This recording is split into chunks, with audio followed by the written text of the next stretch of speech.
everybody, welcome back to my channel. My name is Stalwart Ursa. What is MagicCon? Kind of what it says on the tin. A MagicCon is the Magic the Gathering convention that is specifically being run by Wizards of the Coast and their convention partner, ReedPop.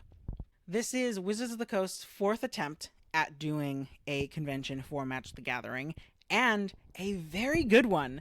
I've said it once and I will say it a million times.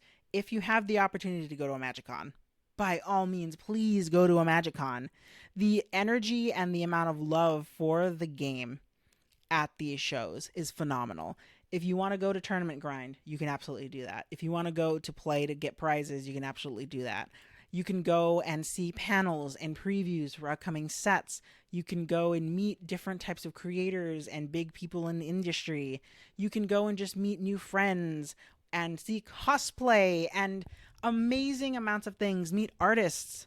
It is truly a once-in-a-lifetime thing that happens a decent amount of times. We are going towards, actually, the second MagicCon Vegas, MagicCon Vegas 2023, which is the last MagicCon for 2023.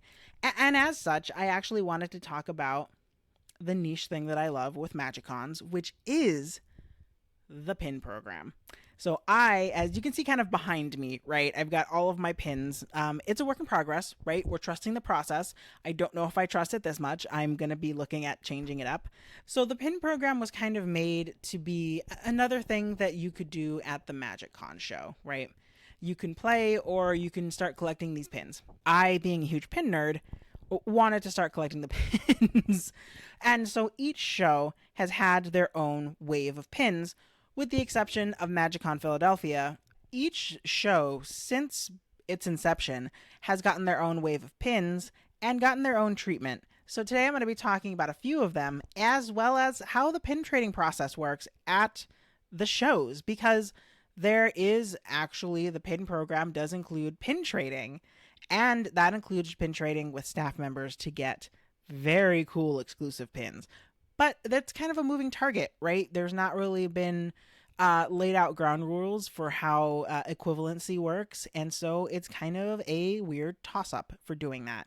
And I want to make sure that you are prepared to be able to do what you want with pin trading at this next show coming up. So let's go over my delightfully geeky little detail noticing with all of these pins, shall we? To keep it simple and keep it safe, I'm just going to be going over 3 pins. These are 3 of my favorites of the different lines that I have. So, of course, we have these 3 delicious pins. Let's go pin by pin. First up, of course, we have from the first MagicCon Vegas 2022, we have Avacyn Angel of Hope. These pins are just hefty. These are huge. Look at them compared to the size of my face. That's substantial. I have a very big head, so these are very good size pins, I hope you are aware. And these are very cool. So they are just, not only are they printed on metal, they are actually engraved and kind of molded to the metal. So they look very unique and very freaking cool. That's going to pop her off her card. I love that the card back is actually just the card. But in particular, the MagicCon Vegas pins are very cool in that when you pop the pin off of the card, it looks as if you've plucked the character out of their art and now they are missing because there's a silhouette there. That is so rad. I really dig that a lot. It's kind of like a Where's Waldo type of situation.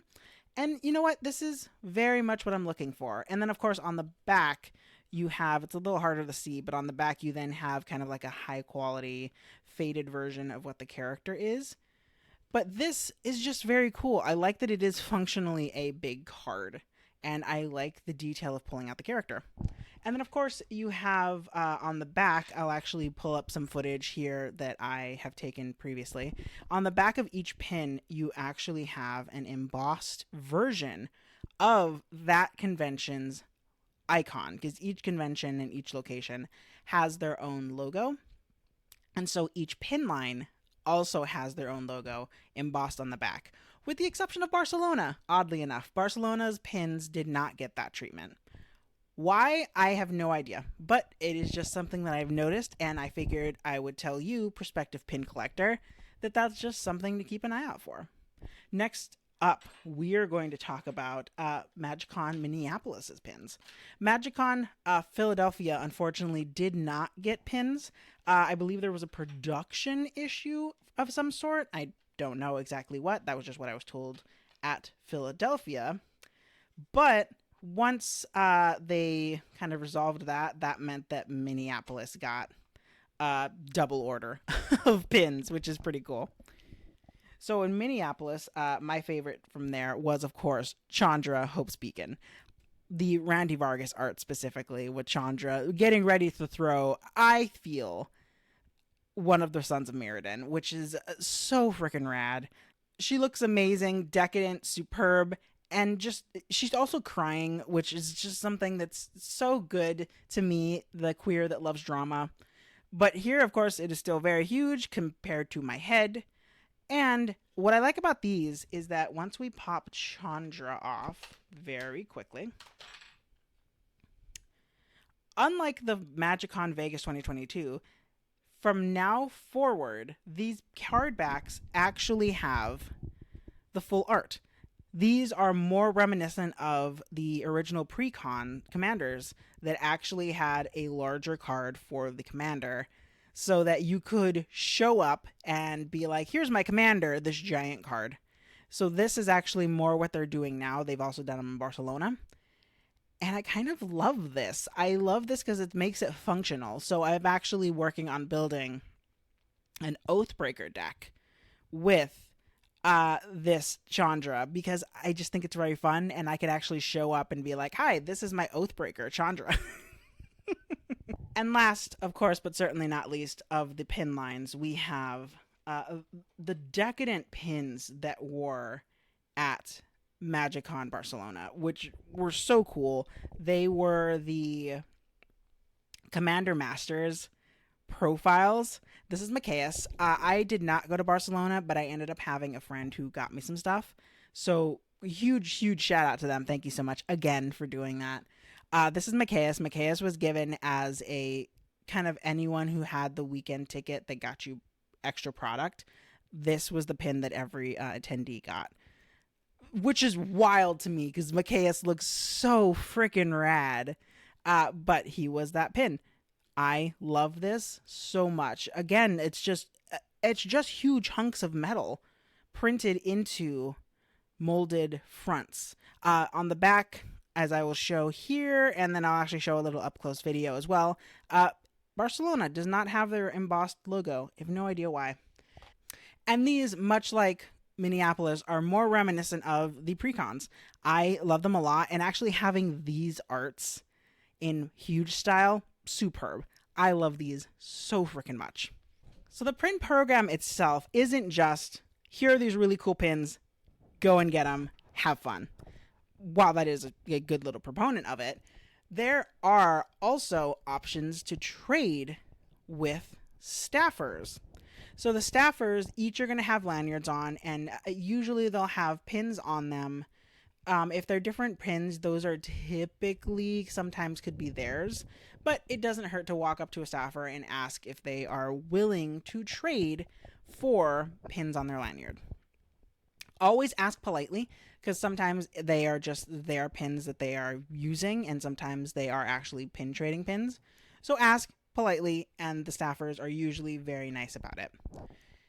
A lot of staffers, though, also have a complete pin on a pin back that is hanging from their lanyard, and every show there is a specific pin for that show that is the staff pin.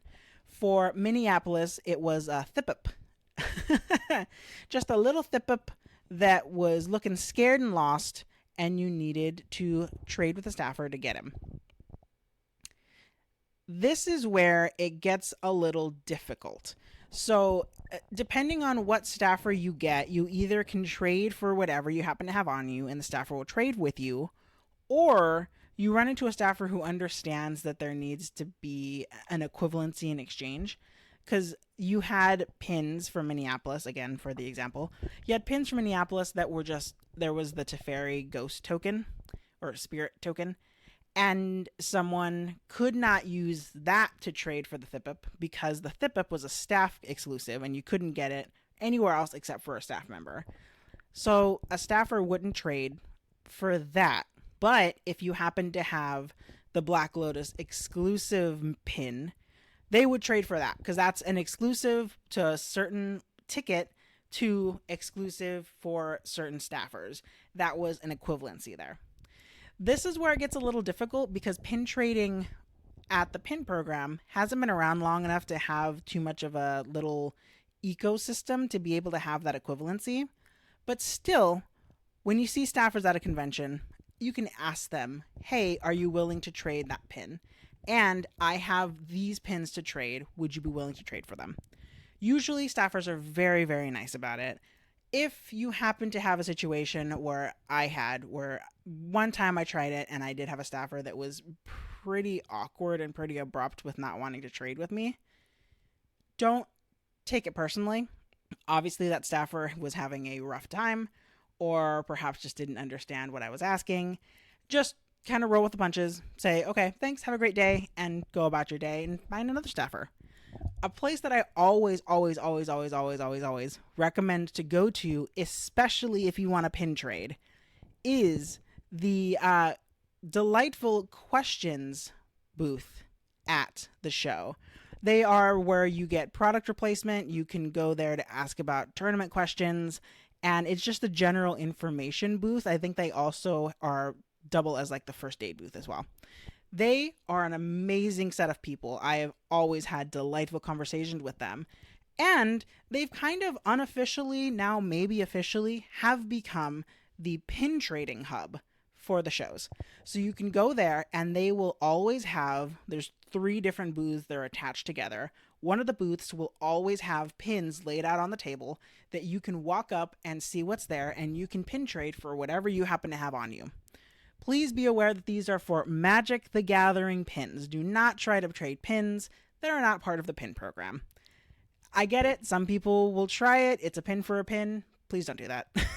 Please don't do that. Don't be that person. It is for the Magic the Gathering pin program. So if you have a pin that you opened from the mystery boosters that you didn't necessarily want to keep, pin trade it. That's a really great place to go. They are lovely people at the general information booths, and that's kind of where you're going to get a lot of foot traffic. In Minneapolis, I kept going back there at least 3 times a day. Every time, they just got used to seeing my face. Every time they saw me, they knew I was on the hunt for something. And that was actually how I got a lot of the pins. Is I opened a few mystery packs and I kept the things that I wanted, and the things that I was like, on. I decided to kind of make people's day and leave stuff and pick something else up that I didn't want to eventually trade for other things. You can also pin trade with other attendees, but that one, again, just be respectful. If you see someone having the lanyard full of pins, that's usually the sign that they want to show them off, or they'd be willing to trade.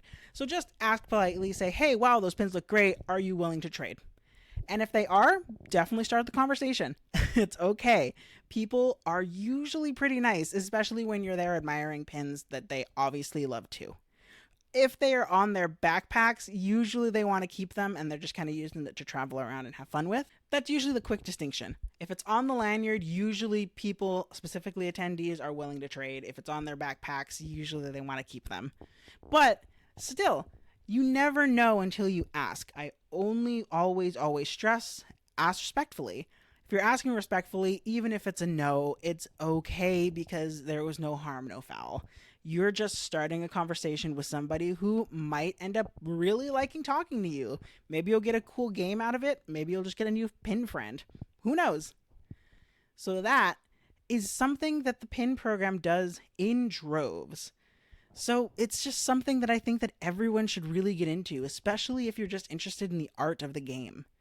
So remember, you can pick up the mystery boosters for the pins at specifically the Magic the Gathering convention store that is in the main center of usually the buyer's market. That is typically run by ReedPop. So that's where you're going to buy the mystery packs. The mystery packs are typically anywhere between $12.50 to $15. I believe my buddy at Barcelona got the packs for $15, but I believe typically I've been paying $12.50 here in the US. That could change, obviously, but I'm not remembering exactly what the price was, but that's usually the price range. At the original MagicCon Vegas, the open face pins, which were the pins that you knew right out what you were going to get, were given to select shared retailers who had booths at the show, whether they were specifically LGSs or online retailers who were selling product, or partners who were different charity organizations working together with WotC at the show. They each get their own open face pin. It's anywhere from, there's usually between 3 to 7 open face pins. And those at the first show were a little difficult to get. They did eventually sell out, but there was not ruling about if they had to be available for direct purchase, or a lot of stores were doing, you had to either buy a certain amount of product or you had to trade in a certain amount of product. And that was a little harder. But with the feedback, that has changed from Minneapolis moving forward and now going into MagicCon 2023, is that you can actually buy them at face value for typically $15. So that's a lot easier to get. And actually, if you go to the MagicCon website, when the information is available for the pin program, you can actually log on, go to the news page on MagicCon site, and they will talk about the pin program. They'll let you know kind of a teaser of what the pins for the mystery boosters are, and they will let you know directly what pins that are open-faced are going to be available at what retailers. That way, you can plan out your plan of attack to go get your pins that you want. I always, always, always recommend, if you're going all weekend, go to get your open-faced pins on Friday. Saturday and Sunday, specifically Saturday, it's always a rush for all the pins. So I would highly recommend getting them Friday. That way you have what you want, and you can go about trading the rest of the weekend for anything else. It's an amazing program, and honestly, it's something that I've really been wanting. Having diversity in product and diversity in how much the product is valued and how much you're paying for it is so important. I love the cards. I love playing. My house does not love how many cards I have. But the pins, I can put on my pin board and put it on a wall, and they all look amazing. Or I can do any one of these delightful treatments here that people have to display their pins. It is a phenomenal collection to get into for different amazing characters and wonderful art for this game that we already know and love. And I want to share that love with you guys. So please take this information, do what you will with it. I think it's something that is a great program for everyone to get into and have a blast with, and meet so many other amazing people who are collecting these delightful pins. And I hope this helps going forward to MagicCon 2023 in Las Vegas. I hope to see you there. I will be there pin trading and having a bunch of fun with a bunch of different people. The convention is going to be a blast. The show this year is going from September 22nd through September 24th. I do believe there are still some tickets available on the website. I'd highly recommend getting them on the website. It's just so much quicker to getting you in and actually into the convention itself, just doing it digitally.